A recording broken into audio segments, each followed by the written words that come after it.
People call New Mexico the land of enchantment. But if you've ever lived here, you know that name carries a strange kind of weight.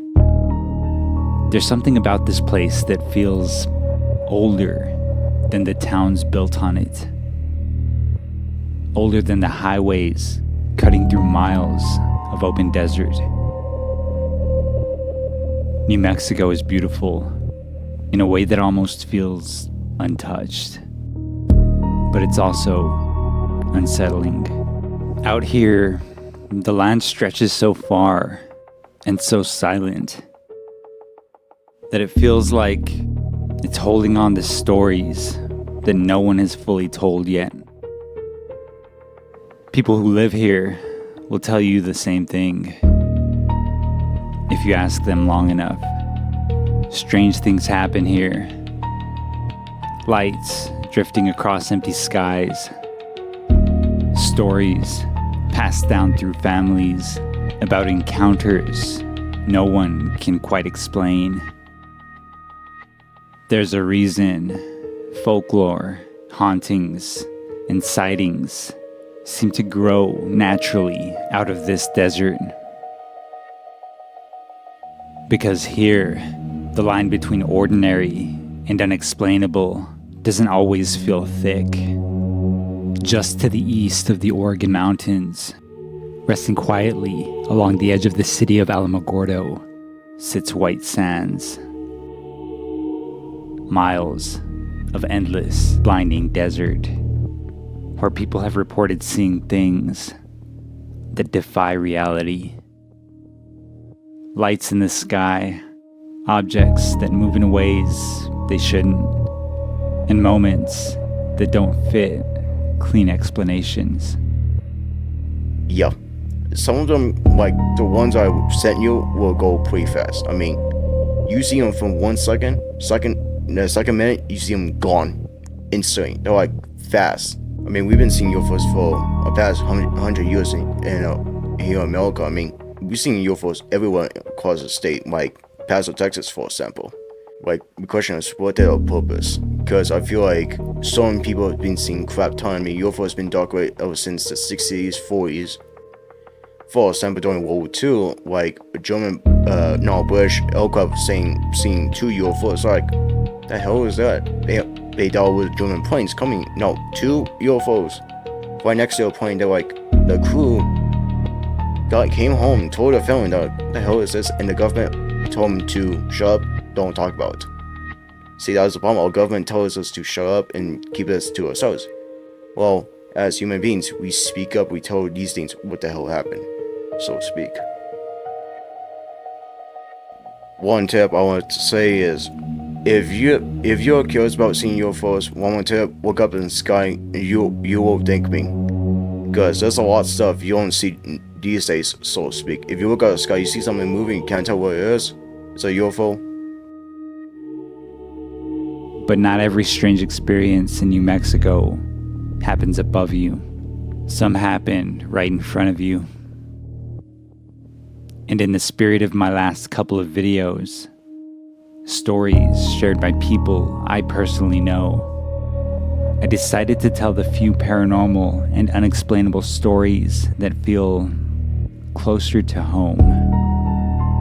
Stories I've heard firsthand, shared by the people in my life, and in some cases, stories I've experienced myself. The truth is, before moving here, I had little to no experience with anything I would have called supernatural. But New Mexico has a way of changing that. With that said, this is the true story of Bee and the rabbits. Bee is my girlfriend's little sister. A few months back, her and her mom were visiting from out of town. They live about 2 hours away, so they usually try to leave before it gets dark. The highways between here and there can feel pretty isolated at night. But that evening, they left a little later than usual. And it was the kind of night where the desert looked silver. They were driving home, heading west on the open highway. The road was quiet, just the hum of the tires and the distant glow of headlights behind them. When something darted into view. A rabbit hopped out from the brush, right on the edge of the highway, and then disappeared back into the darkness. It wasn't unusual at first. They barely noticed it. Until seconds later, another rabbit did the exact same thing. Then another, and another. Each one jumped from the desert brush onto the roadside, paused for a split second under the headlights, and then vanished back into the shadows. They were spaced out along the road, about 100 feet apart from each other each time, but all moving the same way. It became rhythmic, like a strange looping pattern. As B's mom drove 75 miles per hour down the highway, the rabbits kept appearing, always at the same angle, moving the same way, like a film reel, repeating the same frames, over and over. B felt her stomach tighten. A chill crawled up her spine. There was something wrong about the whole thing. There was something bizarre and too perfect about the repetition. Now, in New Mexico, you grow up hearing stories, especially on native land. And if you've lived here long enough, you know the word skinwalker. Skinwalker is not part of imagination. This is real. People have experienced seeing those. Native Americans, they refuse to talk about. They're said to be shapeshifters, witches who can take the form of animals, usually to trick or harm those who see them. The lore runs deep, and everyone who's heard those stories knows one rule. When animals start behaving strangely, you don't stop to watch. B knew that, and yet she couldn't look away. Her mom broke the silence. "Look at the rabbits, baby," she said softly. B didn't respond. Her heart was pounding. Then suddenly, the pattern broke. Just as the next rabbit should have appeared, something else moved in the brush.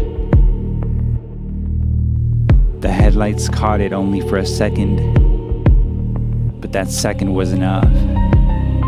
B's entire body went cold. She said it looked like an animal, but not one she recognized. It was misshapen, its movement jerky and unnatural. "Did you see that?" B whispered. Her mom said nothing. Her eyes were on the road, but the silence that followed was telling. For the next few miles, the rabbits came back, the same rhythmic hopping, one after another, the same eerie choreography. And the whole time, the feeling of dread stayed with them, heavy, like something unseen was pacing them from the desert. When they finally made it home, B called us to tell the story. Halfway through, her mom interrupted quietly. "I didn't want to say anything," she said, "but I did see it." She paused. "I don't know what it was, but it scared me." They said the rabbits lasted for miles. Then suddenly, they stopped, and the feeling of dread dissipated, like the desert swallowed it back up.